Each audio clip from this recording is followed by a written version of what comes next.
Hello everybody and welcome to a new YouTube video. Today I will be explaining my art process, step by step, start to finish. You will never believe it. So I draw on a Wacom and I use Clip Studio Paint. So first I sketched out a face with some hands earlier, but I just wasn't feeling it. So now I'm gonna draw something new.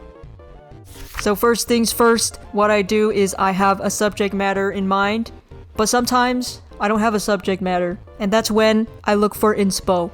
And usually I just look on Pinterest or on Instagram. I have a lot of saved art on there, so I just look at my favorite art and then I feel inspired. But sometimes I don't. Also, many things can inspire me. One time I drove 6 hours in one day and I started getting inspo for all the highways I was seeing and the deserted land and the depression of it all. So for this drawing, honestly, I just wanted to draw some torso action, if you know what I mean. So I decided to draw my Slay OC, and I want him to be doing a very dramatic soul trip pose. So what do I think about when it comes to composition? Well, usually I draw people, so the focal point is usually on the face. But I'm also thinking about how these other factors will complement the focal point. For example, the arm and the hand on his face is kind of pointing outwards while the other arm is also directing you to the face. So usually I like creating little paths that lead to the face, or kind of bordering it as well. So for the sketch, I just use this thin pencil tool and I draw it. Sometimes I do 2 passes of sketches, but for this drawing, it seems like I have just done 1 sketch. Also, I always use the freaking cross for the guidelines of the face because it's really useful for understanding the perspective of where the head is looking. So after I finish the sketch, I realize I don't really want to finish this drawing, so then I make a new drawing. I wanted to make a simple piece for this video, and I realized that that one was kind of becoming too complex, and also I don't know, it just wasn't exciting to me. By the way, my default canvas settings are just 1500 pixels by 1500 pixels on 350 dpi, so yeah, it's nothing crazy. So again, I start with the head and then I continue with the figure.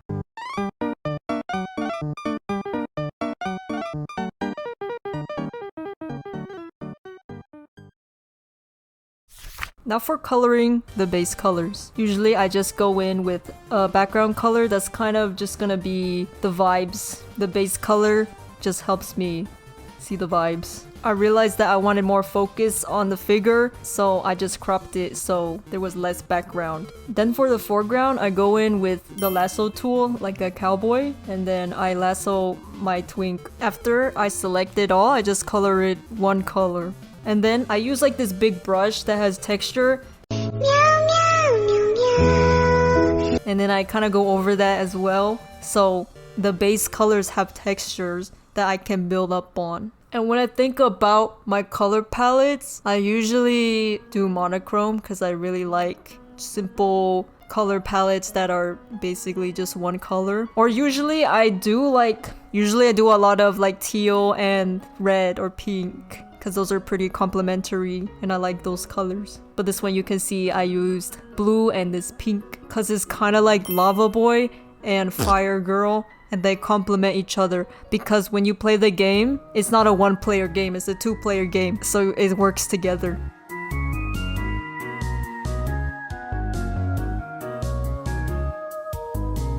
Now let's move on to the rendering process. So when I think about rendering, I'm thinking about where is the main light source coming from. And so in this drawing, it's kind of coming up from above. Yeah.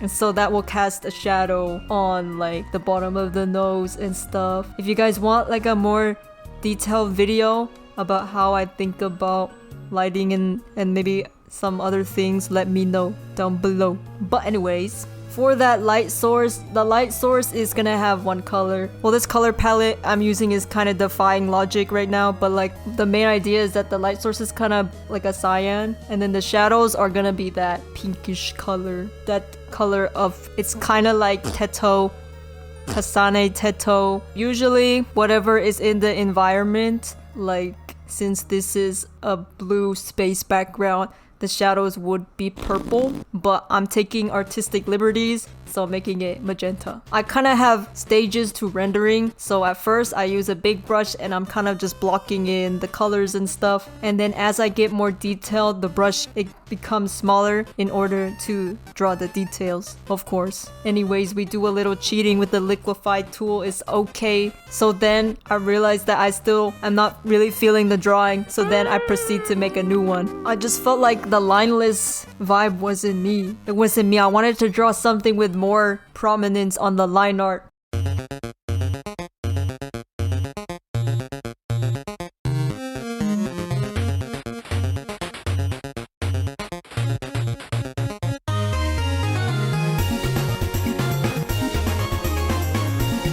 So I went with this lighter piece, this more glowy piece. I'm just rendering the details and seeing how the shadows hit the smaller aspects of the subject, basically like, you know, the bottom of the lip, eyelashes, stuff like that. As well as I'm kind of cleaning up the line art. For drawing, sometimes I just feel like doing different stuff, so I never really do everything the same way. Like for this drawing, I have more of a process of cleaning up the lines and stuff, because there's lines, there's line art. But I'm also leaving some of the raw, Gordon Ramsay wouldn't like this, okay? The raw lines. So yeah, we got some torso action as well. So I guess today is all about the torso action. Anyways, notice how I'm also using blue because I like blue. And there's even orange because of Lava Boy and Water Girl. Okay, then I realized that I actually do like the other drawing, so I continue to render it.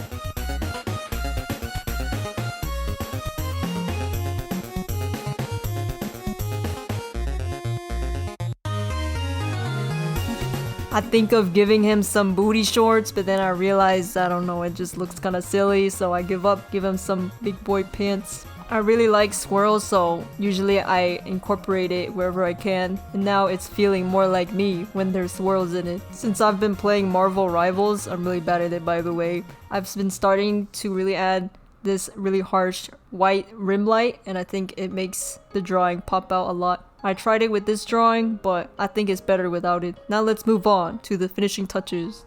So usually at the end of my drawing, I kind of want it to feel more cohesive, and I do that by adding some filters and effects, as well as it just makes it look more interesting. I also add texture, so I just use this paper. I think it came with Clip Studio, but I just use like a paper texture, and then there's like this magical button that overlays the texture. This texture has like lines in it, which my friend finds disturbing, but I like it. Also, this cool effect that I learned from a random video on YouTube, which I forgot what it is, sorry, is to copy and paste the layer. So usually I just copy like all my layers, and then I turn it into one layer so that it's a layer of the drawing on top. And then I edit that layer with the tone curve. Then I basically go ham. You want this to look like a crazy roller coaster, and then it's gonna look kind of gnarly. So then I go with the layer modes, and then I kind of just press a bunch of them and see which ones I like. And then I also adjust the opacity to see what looks good, whether it's too harsh or I want it a more subtle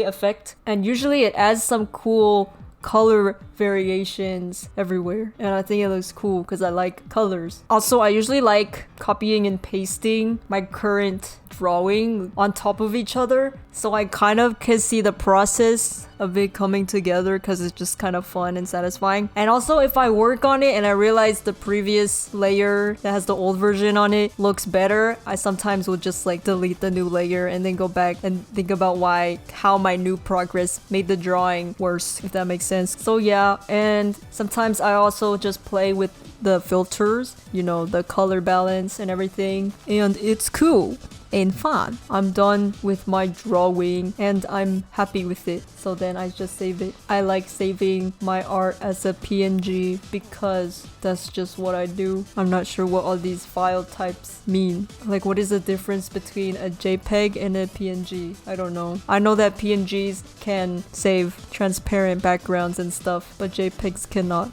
so that means PNGs are better. I try to not name it anything random so that I can go back and look up the drawing if I need to, but usually I name it something stupid and then I can never find the drawing again. So that was how I made these 2 drawings. I hope you enjoyed and gained some insight. Hopefully it helped you, but if you want a tutorial, I can do tutorials too. Let me know if you want like a rendering tutorial or coloring tutorial or coloring tutorial or rendering tutorial. I can use the drawing with the dude laying down as a tutorial if you like to see that. Anyways, thank you for watching. I hope you drink a lot of water so you can stay hydrated. Drinking water is really good for you. It gets the toxins out. So yeah, thanks for watching.